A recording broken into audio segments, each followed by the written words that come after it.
Cricket stadium కానీ ఇవన్నిటినీ కూడా డెవలప్ చేయాలన్నటువంటి ఆశయంతో మేము ముందుకు పోతాం.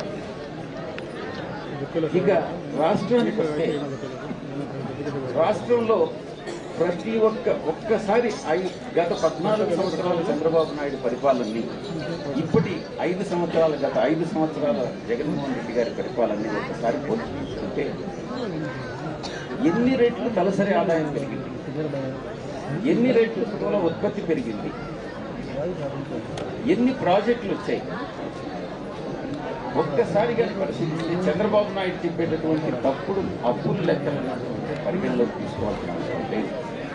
ఈరోజు కూడా ఒక లిమిట్కు మించి అప్పు చేయాలనంటే ఎఫ్ఆర్బిఎం అన్నటువంటి ఉంటుంది, యాక్ట్ ఉంటుంది. ఎవ్వరు కూడా ఏ రాష్ట్రం కూడా లిమిట్కి మించి అప్పు చేయలేదు. ఏదో మనం అప్పుల పాలయ్యామన్నటువంటి చంద్రబాబు నాయుడు ఆరోపణలో సత్యం ఎంత మాత్రం లేదు. కాబట్టి అవన్నీ ప్రజలు నమ్మాల్సినటువంటి అవసరం లేదు.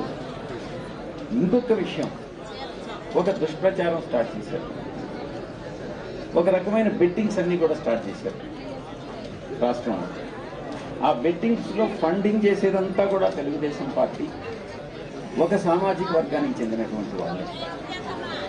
దాంట్లో వైఎస్ఆర్ కాంగ్రెస్ పార్టీకి ఇన్ని స్థానాలు వస్తాయి, అధికారంలోకి రాదనని ఒకరు బెట్టింగ్ చేస్తే, తక్కువ స్థానాలు వస్తాయని ఇంకొకరు బెట్టింగ్ చేస్తే, తెలుగుదేశం పార్టీ అధికారంలోకి వస్తుందని ఒక బెట్టింగ్ చేయడం, ఇలాంటి దుష్ప్రచారాన్ని ఒక ప్రజల మనసుల్లో తీసుకురావాలన్నటువంటి ఉద్దేశంతో చేయడం జరుగుతూ ఉంది. నేను ఒక్కటే చెప్తా ఉన్నా, వైఎస్ఆర్ కాంగ్రెస్ పార్టీ ప్రజల గుండెల్లో ఉంది.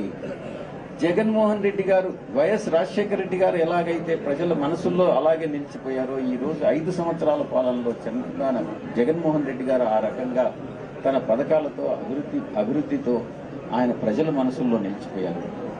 కాబట్టి తప్పకుండా రాబోయేటటువంటి 20-25 సంవత్సరాలు వైఎస్ఆర్ కాంగ్రెస్ పార్టీ ఉంటుంది.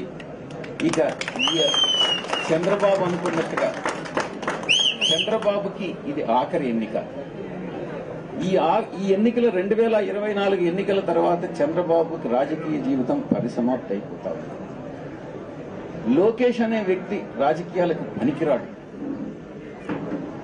ఇక తెలుగుదేశం పార్టీ అన్నటువంటిది ఉండదు. నేను ఒక్కటే చెప్తా ఉన్నా, బీజేపీతో ఏ పార్టీ అనుసంధానమైనా బీజేపీలో అది నెక్స్ట్ విలీనం కావాల్సిందే, కానీ బీజేపీని మించిపోయేటటువంటి ప్రసక్తే ఉండదు. నెక్స్ట్ తెలుగుదేశం పార్టీ భవిష్యత్ ఏంటనంటే బీజేపీలో విలీనం చేయడం తప్ప వాళ్ళకి వేరే ఆప్షన్ లేదు అన్నటువంటి విషయాన్ని తెలియజేస్తారు. 2